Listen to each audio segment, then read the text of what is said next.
চুলদাড়ি পেকে গেলেও কালো খেজাব বা কলপ করার মাধ্যমে নিজের বয়সটাকে ধরে রাখতে চায়, নিজেকে কম বয়সী হিসেবে প্রকাশ করতে চায়।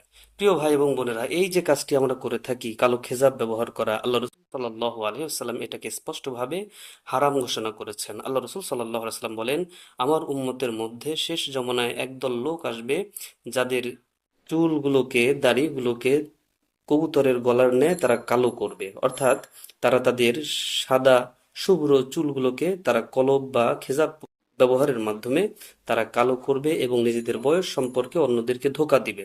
আল্লাহ রসুল সাল্লাল্লাহু আলাইহি ওয়াসাল্লাম এটাকে হারাম ঘোষণা করেছেন।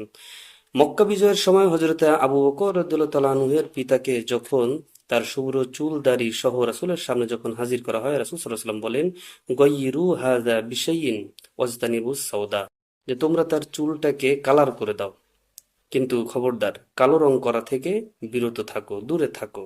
তো এই জন্য